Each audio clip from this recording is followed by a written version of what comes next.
예, 이렇게 우리가 이제 박근혜 탄핵을 통해서 축제의 분위기를 좀 만끽을 하고 있잖아요. 네, 그렇습니다. 예, 그런데 이제 지금 비탄에 빠진 사람들도 있대요. 네, 그렇죠. 저쪽 그 시청 광장에서 태극기랑 성조기랑 그리고 전범기도 가끔 들고 나왔었던 이스라엘기도 들고 나왔었대요. 뭘까요? 왜죠? 글로벌 집회인가 뭐지?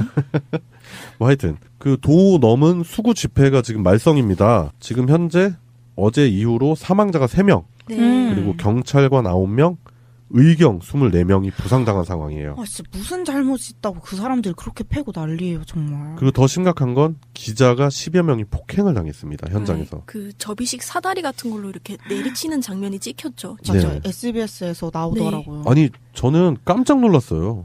그니까요. 아니 네. 너무 무서워가지고. 그 접이식 철제 사다리가 어마무시하게 그 단단하거든요. 네. 왜냐하면 그만큼의 하중을 견뎌야 되기 때문에 튼튼하게 만들어져 있어요. 네. 그걸로 사람을 내리치고 저는 또 무시무시한 광경을 본 게 소화기를 소화기요? 예, 의경들한테 막 진짜. 쏘다가 그건 못 봤어요. 소화기 다 쏘면 빈통 있죠. 그걸 던졌어요? 그 되게 무겁고 무서워요. 그 완전 쇳덩어리거든. 그거를 집어 던지더라고. 아니 의경들 도대체 무슨 죄야 진짜. 그러니까 우리가 의경 얘기를 가끔 했었잖아요. 네. 그래도 군 인권센터에서도 주장하는 바가 의경은 치안 보조 업무에 그 배치가 돼야지 그 시위 진압에 배치되면 안 된다라고 해서 그거 부분부터 지금 정리를 하고 넘어가자 이렇게 주장을 하는 상황에서 네.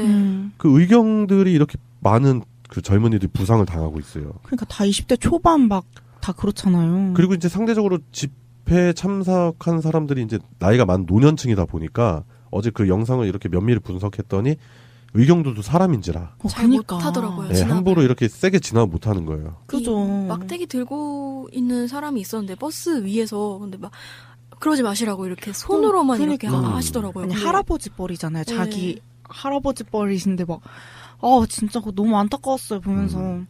그거 의경 보낸 부모님들이 보면 그럼요. 마음이 무너집니다. 저기 내 아들이 있는 거 아닌가. 그니까요.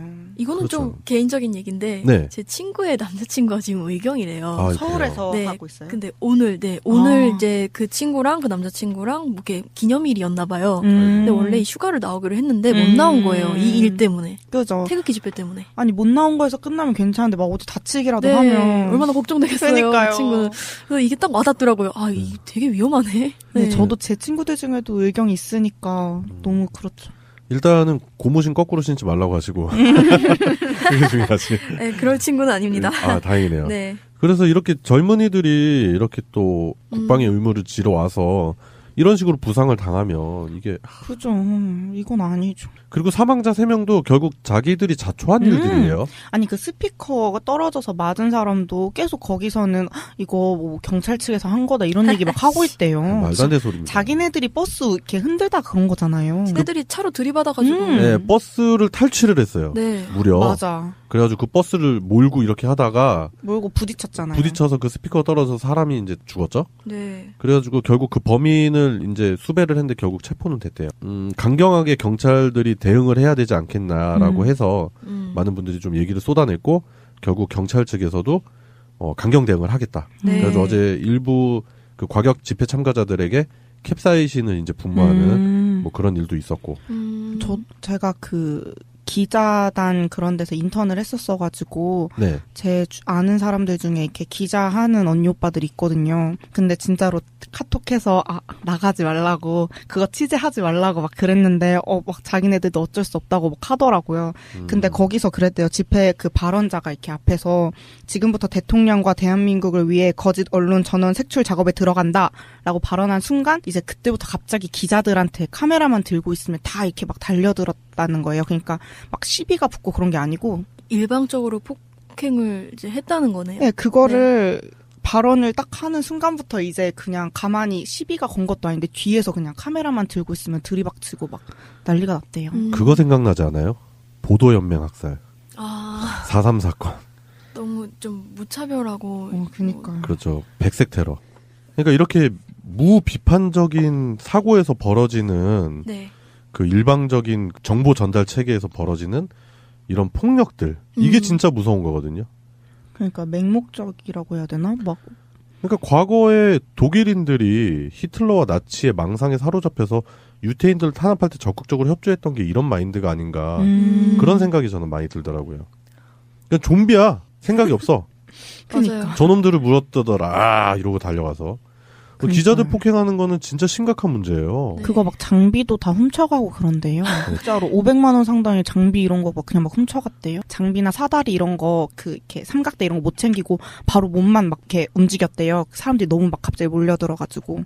그래서 그렇게 막 자기 장비도 막 없어지고 그런 경우가 많다고. 그렇죠. 경찰이 또 제가 봤을 땐 그런 부분을 적극적으로 통제하지 못해서 그 부분의 책임을 이철성이가 져야 된다 생각을 합니다. 저는. 그 경찰들이 바로 거기서 이렇게 형행법으로 잡아야 되는데 기자들한테 그냥 빨리 현장 피하시라고 이렇게만 얘기를 했대요. 바로 체증 들어가고 해야 되는데. 그럼 미온적인 대응이죠. 그 촛불 집회했을 때 느꼈던 거지만 차벽 앞에 서 있기만 해도 카메라들이 되고 체증하고 그리고 막 그 위협하고 그랬었던 경찰이 왜 지금은 안 그럽니까? 그러니까 같은 잣대가 아닌 거예요. 네. 어제 딱 그게 보이더라고요, 저는. 아니 그래서 막 그 다수한테 이렇게 폭행을 당해서 어디 막 신고할 수도 없고 누군지도 모르고 CCTV밖에 기댈 데가 없다 그러더라고요.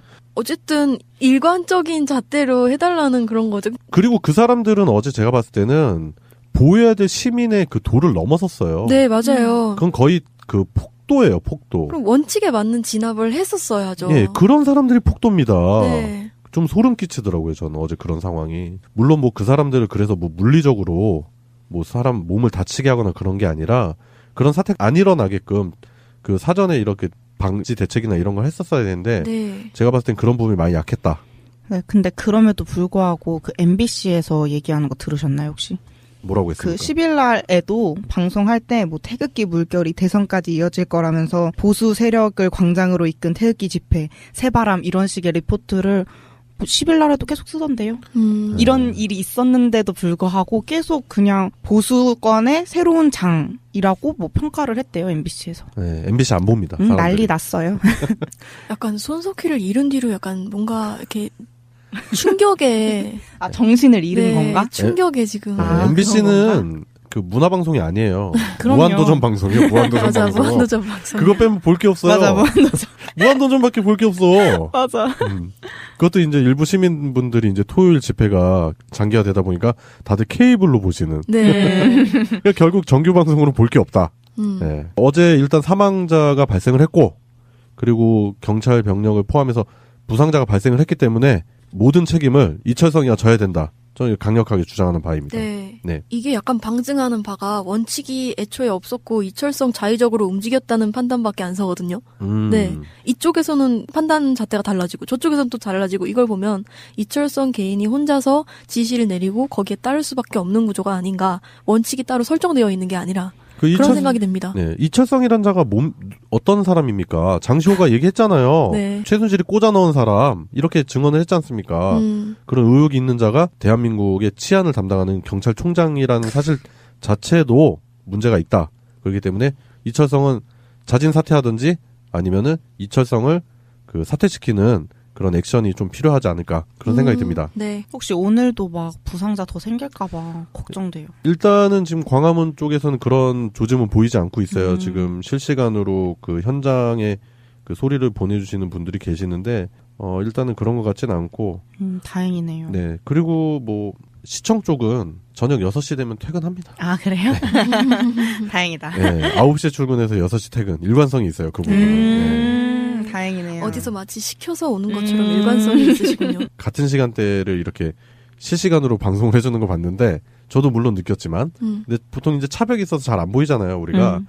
근데 이제 TV로 보니까 확실하게 보이더라고요. 이제 촛불 집회는 6시부터 이제 본격적으로 네. 공간을 하려고 하는데 이제 그 수구 관변 집회는 6시가 되니까 아 진짜 언제 그랬냐는 듯이 사람들이 딱 빠져서요. 진짜. 아, 출퇴근이라는 말이 딱 맞네요. 네, 그리고 촛불 시민분들은 광장을 조금이라도 누가 되지 않을까 해가지고 청소까지 네. 자발적으로 다 하잖아요. 근데 거긴 그런 게 없습니다. 주최측 남아가지고 지들끼리 정리하고 아무도 그런 게 없더라고요. 빨리 퇴근해서 막걸리 잡수셔야지. 그니까. 아, 나는 그 하도 막 그런 거 많이 올랐잖아요. 뭐 자폭할 거니 뭐 자결을 하느니 막 이런 얘기 많아가지고 네. 걱정했는데 다들 그냥 뭐 키보드 워리어였었나? 아유 절대로 안 그래요. 그런 사람 그런 사람들이 절대로 그 자기 목숨을 끊을 사람들이 아닙니다. 그러니까 나는 말과 행동이 일치하는 사람들인 줄 알았는데 전혀 아니었어. 아니, 말과 행동이 일치하지 않기 때문에 그런 그 수구감정 집회를 하고 주최하고 하는 거예요. 그러니까 저는 괜한 걱정을 했네요. 아니, 누굴 걱정을 해? 그러니까 나 뭐 큰일 날 줄 알고. 네, 그 걱정해줄 만한 가치가 있는 사람들이 아니다. 그런 생각이 확실히 드네요. 네. 그래, 일단 수구 집회가 이렇게 돈 넘은 행동을 하기 때문에 뭐 경찰에서는 강력하게 진압을 하겠다라고 하고, 그리고 지금 평화적인 집회를 하고 있는 촛불 시민분들을 향해서 그 수구 집회 사람들이 자꾸 시비를 거는 그런 정황도 많이 포착이 되고 있는데, 경찰은 조금 더 신경 써서 그런 그 불상사를 미연에 좀 방지했으면 하는 생각이 들고요.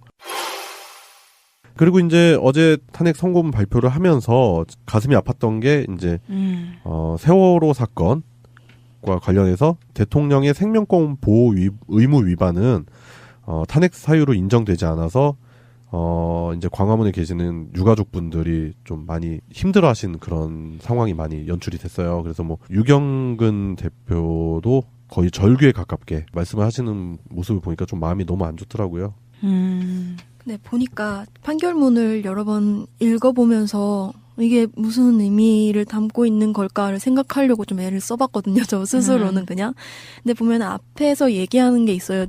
우리가 어떤 방식으로 어떤 절차로 했고 어떤 증거를 활용해서 이 판결문을 내리게 된 것이다 라고 했는데, 이 증거라는 게 구체적인 증거가 없었어요. 안타깝게도. 맞아요. 어떤 신문 기사나 좀 이렇게 어떻게 보면 되게 일반적인 문장들로 구성되어 있던 증거라는 거죠. 근데 이거가 박근혜가 구속되거나 아니면 제대로 수사를 받지 않았기 때문에 일어나는 현상 같더라고요. 네. 그리고 세월호에 대해서 언급했을 때도 박근혜가 완전히 책임이 없다는 얘기를 하는 게 아니라 지금 그 성실성이라는 것, 그걸 여부를 떠나서 만약에 이 사람이 통수권자로서 이 일에 대해서 국민들의 생명권을 보장하지 않는 행위를 했다. 생명권을 해치는 행위를 했다. 이걸 잡아내라는 말 같더라고요.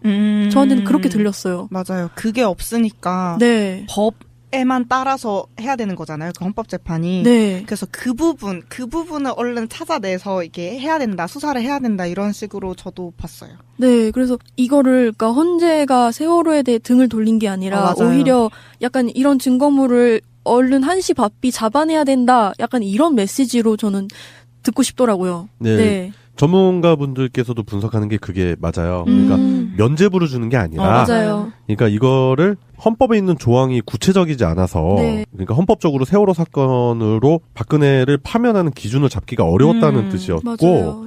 그 세월호 사건에 있어서 박근혜가 면죄부를 받는다는 건 아닙니다. 네. 절대 그럴 수가 없죠. 그 주요 피의자라고 저는 확신을 하고 있습니다.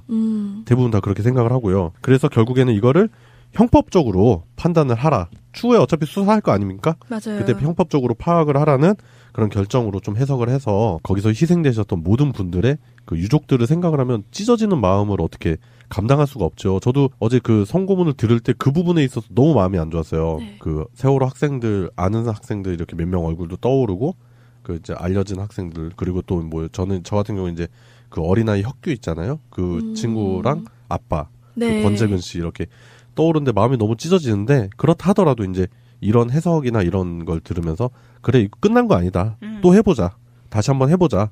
세월호 인양부터, 선체 인양부터 해서 다시 한번 해서 진실을 꼭 밝혀내자. 그래서 안전사회 만들자. 우리가 그러려고 촛불 든 거 아니겠느냐라는 생각을 좀 했습니다. 그래서 이 재판관 분이 이 판결문을 읽을 때도 약간 저희가 지금 박근혜가 나오지 않고 묵묵부답하면서 그렇게 막 증거물 다 막 은닉하려고 하는 그 모습을 보면서 느끼는 막막함, 답답함 이런 걸 같이 느끼셨을 것 같거든요. 네, 그게 지금 제일 중요한 것 같아요. 박근혜가 얼른 그 문서들 다 파괴하기 전에 그러니까 얼른 다 지켜내는 게 지금 중요한 것 같아요. 네, 그래서 결국에 이제 세월호 사건도 이렇게 배제되는 건 아니고, 네. 오히려 더욱더 진실에 다가갈 수 있는 그런 힘을 좀 한번 보태야 된다. 네. 그런 생각을 좀 가지게 됩니다. 분명히 중심적인 사안이 되어야 하니까. 그럼요. 네. 예, 그래서 이제 어제 있었던 그 탄핵 관련한 얘기들을 총망라해서 한번 좀 해봤는데, 네. 좀 제가 아는 그 지인분이 그 페북에다 그런 얘기를 했더라고요. 정은호가 도박을 안 했으면 어쩔 뻔했냐. 오, 아찔한데요? 네, 그 정은호 게이트로부터 어떻게 촉발된 그런 내용이기도 하고, 그래서 제가 댓글을 달았어요. 이화여대 학생들이 학교 정책에 빡치지 않았으면 어쩔 뻔했냐. 그렇게 달았더니 그분도 이제 그것도 맞다 이렇게 얘기가 되더라고요. 아찔하네요. 그리고 어제 이제 시민분들에 의해서 많이 회자된 장면이 이정미 재판관이 그 헤어롤 있잖아요. 그거를 미처 두 개를 풀지 못하고 네. 그 출근하는 모습을 봤는데 이제 거기서도 그런 평가를 하는 거예요. 저렇게 중요한 사안이 있으면 저렇게 정신이 없을 정도로 바삐 움직여야 되는데 그게 사실이라 하더라도 머리를 만지느라고 중요한 골든타임을 허비했던 박근혜와 비교가 되는 네. 예, 그런 모습이 있었죠. 그렇습니다. 말할 가치가 없네요. 그 부분은 정말 네. 어이가 없어가지고. 네. 지금 시각즉 되면 이분 지금 나와야 되는 거 아닙니까? 아, 저분이요? 네, 저분. 챙겨야 할 약들이 많은 모양입니다. 아니, 시간이 지금 저기 파면된 지가 언젠데 지금 시간이 아직. 그 변기 떼기가 만만치가 않아요. 또.